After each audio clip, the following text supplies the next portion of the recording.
I don't. Do I see Ron?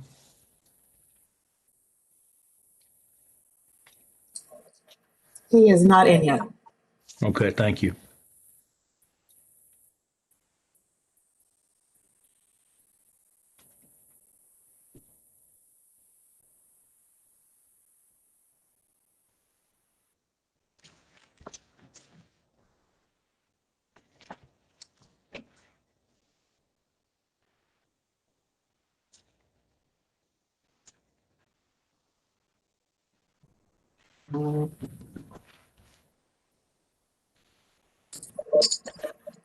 Ron has joined the meeting now. All right. Well, if everybody's here, we'll go ahead and open and call the meeting to order. Only item on the agenda today is the review of the executive orders 2109 through 2121. For that, I think we'll open and call. I'll call on Chief Revisor Self for opening that up. Gordon. Yes, thank you, Mr. Chairman. This is Gordon Self, Revisor of Statutes. I'll start out by indicating that pursuant to Senate Bill 40, which was passed by the legislature and the effective date was March 25, a couple things. Number one, the LCC, there was a change in the LCC to 8 members. So the Vice President of the Senate is now a member, and welcome to him, Senator Wilborn. And the other change that's relevant to today's meeting is that the 48-925 does require that the chairperson of the LCC calls a meeting of the LCC within 24 hours of the issuance of executive orders, by the governor pursuant to law. In addition, there's a provision that executive orders, when the legislature is not in session, or in this case is adjourned for 3 or more days, the orders may be revoked by the Legislative Coordinating Council. And so those 2 provisions were effectuated in Senate Bill 40 and is basically the reason that we're here today. In regard to reviewing these orders, I will make one general comment, and then I ask Jill Walters and David Weiss from my office to review to read each order, and they will give a short review of each order to the council. Generally, though, I will say that, as you all are aware, these executive orders issued today are based on executive orders that had been in effect and were revoked as of yesterday. And so I'm going to have Jill and David go over them and indicate any differences. Without going into a lot of detail, there are differences in some of the whereases, which are the background information, and it's updating of some of the background information. And then there's additional technical changes in the EOs that relate to what I would say is, clean statutory citation cleanup because of recent actions by the legislature, primarily Senate Bill 40. I'm going to have Jill go over EOs 21, 9, 10, 11, 12, and 14. And then following that, David will go over 21, 13, and 21, 15, 16, 17, 18, 19, 20, and 21. So Jill, if you're ready, and it's okay with you, Mr. Chairperson, Jill can begin the review. Yeah, Jill, please proceed. Great, thank you. Good afternoon, everyone. So I will just tell you briefly, David and I have divided these down into, are they substantially similar to the previous EO? Are they legally the same as the previous EO, or do they have differences? So that's what you'll hear us in the terms when we're talking about this. So EO 2109 extends professional and occupational licenses during a state of disaster emergency. And this EO is substantially similar to EO 2039. And what that, the only real difference is the governor on this EO has added another subsection. that says the head of any state agency is authorized to reimpose through a written order any fee or other requirement suspended by the order if imposition of the fee is necessary to fund the performance of an important public safety rig. So the fee could be restated and reimposed if the agency found that the performance, that the funding was needed to perform an important public safety regulation. And this is on professional and occupational licenses. Sir, would you like me to pause and stand for questions after each one, or just continue? If you wouldn't mind, go ahead and continue through them, and then I'll open for questions on any one of them. Very good, sir. Thank you very much. EO 21-10 temporarily allows notaries and witnesses to act via audio communication technology during the state of disaster emergency. This is legally the same as EO 2040. EO 21-11 temporarily suspends certain rules and regs relating to the sale of alcoholic beverages.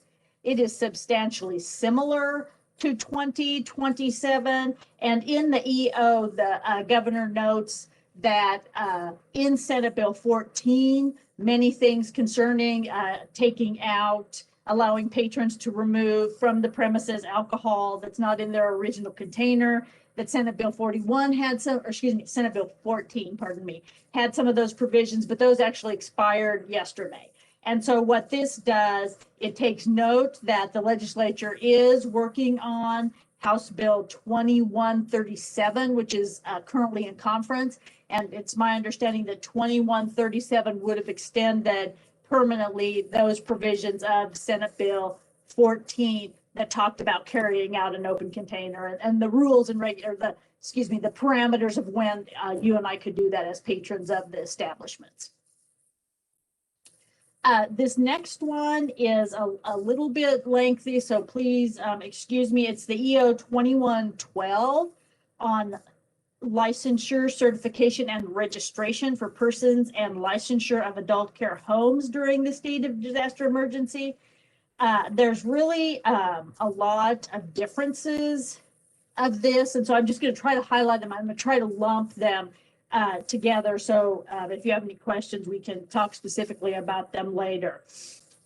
A new provision in that one in subsection 3 extends the deadlines for any continuing education requirements, and subsection 4 waives any late fees associated with licensure. And then when it talks about, and that's specific provisions for person to person, and the specific provisions for facilities, units, and locations, there were probably 10 of these differences that really related to the policy was the same, but the difference is in the old EO, which is, I don't think I mentioned that, is EO 2056. After the termination of the state of disaster emergency, it allowed days of a period of time. And there's some that are 30, some that are 45, and some that are 90 within the time that those are suspended. After the termination, they had those, its suspension was those additional days. It was suspended in order for everybody to do a certain act under this. And this takes those additional days extensions out of the EO, and it says upon termination, those things are waived. And so, like, let's just use an example that, like under subsection 10, penalties and fees associated with a home that occurred after, so a penalty and fee that occurred after March 12th, 2020 was suspended until the date of disaster emergency. And under the new one, or excuse me, under the old one, they would have had 90 days. That fee would have been suspended for 90 days. And so, like, that's an example of that terminates right then, and you don't have those additional days anymore. And several of those are like that. Then one of them that is not like that is about changing your doctor or a 30-day notification for the change of services, those sorts of things. There are some differences in there that you might be interested in looking at. Also, The EO has suspended the right to meet and participate. The previous EO suspended the right to meet and participate in organized groups, and that is not in this new EO. So I will then move on to EO 2114, establishing face covering protocols. This one is substantially similar to EO 2068. Both EOs issue a statewide mask mandate and don't apply if the county or municipality has an order in effect. And in regard to this, some of the dates have been changed just because of how the EO went into effect immediately versus under the old EO, there was a little lag time. But then the only other thing of note is section 1 adds a phrase in which a local ordinance or order in effect as of the date that this order is issued. And so it would appear by this that if a local unit of government has issued an order in effect on April 1st, but then would rescind the order after that, that they would still comply with the language of it. And so that is the only ones that I had. I think we'll switch over to David now, and then we'll take questions as we can. Thank you, sir. David, go ahead. Thank you. Yes, 21 EO 2113. This temporary prohibiting certain foreclosures and evictions, substantially similar to EO 20-10, which was extended by EO 20-28. There is an additional provision within 2113. There's this new subparagraph 4A, states that residential tenants invoking the protections of this order must establish that the tenant has made reasonable efforts to receive emergency rental assistance from the Kansas Emergency Rental Assistance Program administered by the Kansas Housing Resources Corporation. And then there's just also a paragraph that references the Senate Bill 40 as extending this state of disaster emergency. EO 21-15 requiring COVID-19 testing in certain adult care homes. This is legally the same as EO 20-69. EO 21-16 provisions related to driver's license and identification cards during the state of disaster emergency. This is legally the same as EO 2070. There's just an updated reference within there to reference EO 2070, and then this was also then so that's just the same provisions in that. EO 21-17, temporary relief for certain unemployment insurance requirements during the state of disaster emergency. This is legally the same as EO 2071. EO 21-18, temporary provisions for employer payment of income tax withholding for work performed in another state. Legally, this is the same as EO 21-01. And then EO 21-19, temporary relief for certain tuberculin testing requirements during the state of disaster emergency. This is legally the same as EO 21-04. And EO 21-20, extending time for Kansas rural water districts to hold their annual meetings during the pandemic. This is legally the same as EO-2105. And then finally, EO 21-21, temporary authorization for additional vaccinators during the state of disaster emergency. This is substantially similar to EO 21-06. There was an additional provision added, new paragraph 5, that would, nothing in this order is intended or should be construed to have the effect of preventing any person from administering COVID-19 vaccines if the person was lawfully administering or allowed to administer COVID-19 vaccines prior to the execution of this order or Executive Order 21-06, or the person is otherwise authorized under relevant state or federal law. That is all that I had, Mr. Chairman. I can take any questions. Thank you, David. Committee, I do see Clay Britton is on and Will Lawrence, at least their nameplates are. So if there are any questions specific to the EOs, I would take those questions now. Seeing no questions, I think pursuant to the resolution the Senate passed yesterday, 1717, I believe the House's resolution was 6015. I believe we have some compulsion to take some action on a particular one, I think 2114. Is there a motion by the committee on that. Mr. President. Representative Hawkins, I see you. Thank you, Mr. President. I would like to make a motion just so we can get the discussion started. My motion is in accordance with KSA 48-925 small b, I move to revoke executive order number 21-14. Second. And that's my motion. I did not. Who was the second? Second. Representative Finch was the second. I have a motion and a second to revoke 21-14. Is there discussion on that motion? This is, Seeing none. Oh. Dinah, did I see you? yes, you did. Sorry, Dinah. Senator Sykes. Thank you. I will not be supporting this motion. I think, we are all tired of the face mask mandates. We're tired of COVID in general. But, we are close to the finish line. Studies show that this does help reduce the spread, and it's still in our communities. There's a variant out there. I think this is sending the wrong message. We want to keep our businesses open. This is the same as the previous one, so there are options for those local mask mandates or opting out, but I think it just gives a stronger point asking, people to continue to take this seriously so that we don't see the spikes that we're beginning to see across the rest of the United States and the world with these different variances. Is there any further discussion on that motion? Representative Sawyer? Yes, I'd also like to voice my opposition to this. We're getting close to the finish line. Things are getting better, but we're not there yet. And I think we send the wrong message. People, unfortunately, if we revoke the mask mandate, a lot of people will think it's time just to go back to business as usual. And I think that'd be a huge mistake. Right now, statewide, only 14.2% of the adults are immunized. In Sedgwick County, it's even lower. It's like 9.4%.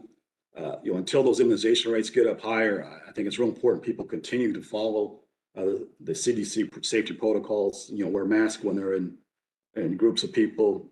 Socially distance. Do all those things they're supposed to do. And my fear is we revoke this, it sends the wrong message that people think it's okay to go back. And we've already seen an uptick around the country in both hospitalizations. Hospitalizations were up 4% last week. Cases were up 11%. And my fear is we're going to see some more uptakes, and I really don't want to see more people get sick and die from this. So I think we send the wrong message when we revoke this. Any further comment from any of the committee members? I would simply just remind everybody, this is simply a revocation of the statewide mandate. Does not prevent anybody from wearing a mask. The local controls are all still in place from SB 40. So, Representative Finch. Thank you, Mr. President. I would just point out that the numbers that we were dealing with when the last mandate was put in compared to today, cases are less than a tenth of what they were when this first statewide mandate was entered.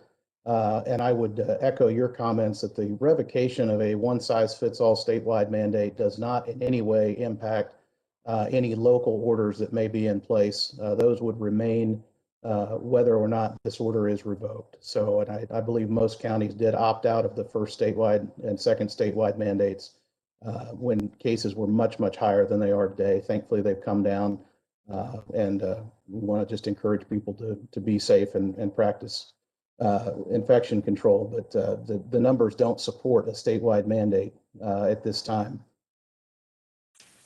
Any further discussion or comment on the motion? Mr. President. Senator, I see Senator Hawkins, or Senator Representative Hawkins. Yeah, I would say just to carry on from what Representative Finch said, our FEMA bill that passed both chambers and it was signed by the governor did one thing that 2016 did, and that is it kept local control on issues like this. People in each locality understand their situation more than anybody else in the state.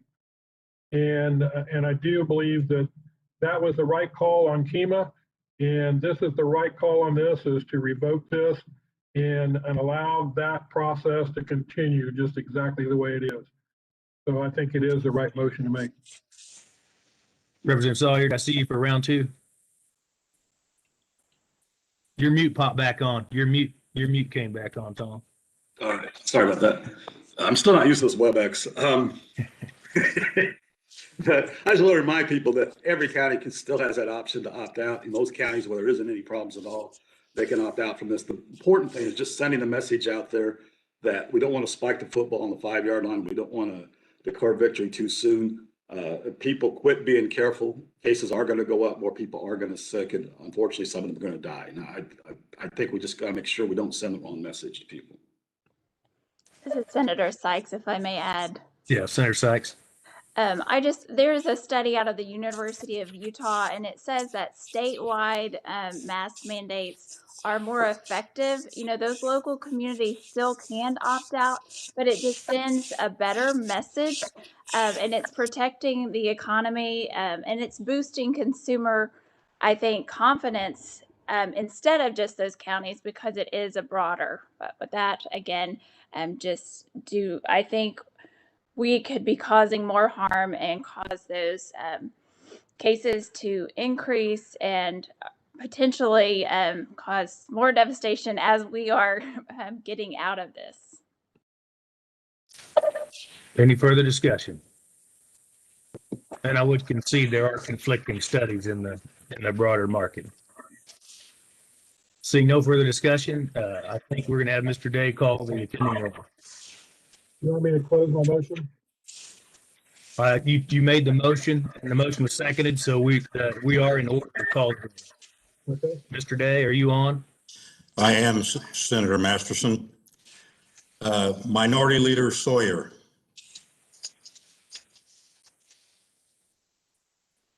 No. Minority Leader Sykes. No. Majority Leader Hawkins. Yes. Speaker Pro Tem Finch. Yes. Vice President Wilborn. Aye. Speaker Reichman. Yes. President Masterson. Yes. President Masterson, the vote was 5-2. Thank you, Tom. Motion passes. 2114 is revoked. Seeing no further business before the council, this meeting is adjourned.